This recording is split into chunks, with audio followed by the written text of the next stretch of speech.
Because we've entered into an official bear market as of June 13th with the market closing below 20% off the highs at the beginning of January, the reality has become that an awful lot of people are very concerned about where the market goes tomorrow, this week, next month.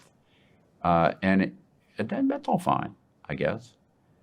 And it certainly is great for headlines. But let me make the following point. If you have always been really good at figuring out where the market's going to go next week, next month, next year, you don't need any advice from me at all. But most people aren't.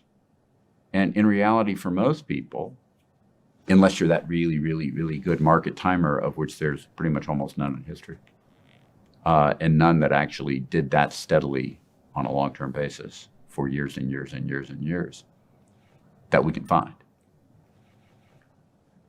then actually time in the market is more important than timing the market, because the reality is that the very long history of the market generating very good returns, long-term averages fluctuating around 10%, capturing a lot of the upside of inflation, capturing the upside of corporate business growth, that long-term return includes every bear market ever, every correction ever. And to get that high return relative to alternatives that are liquid, all that matters is staying in. It doesn't require being a genius. It doesn't require buying the best stocks.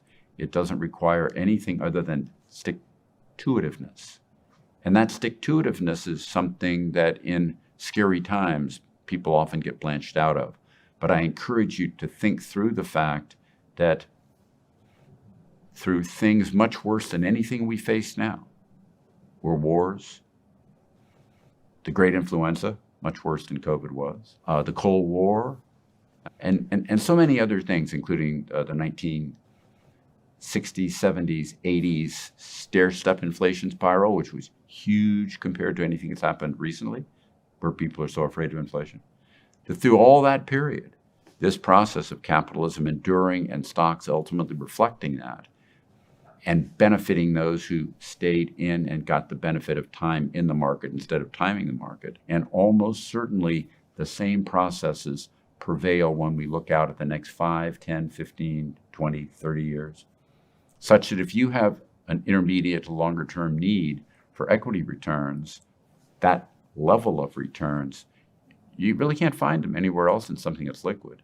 And I encourage you to note the benefits of time in the market versus timing the market, and not let this kind of a short-term, scary period scare you out of what's in your best interests. Thank you very much.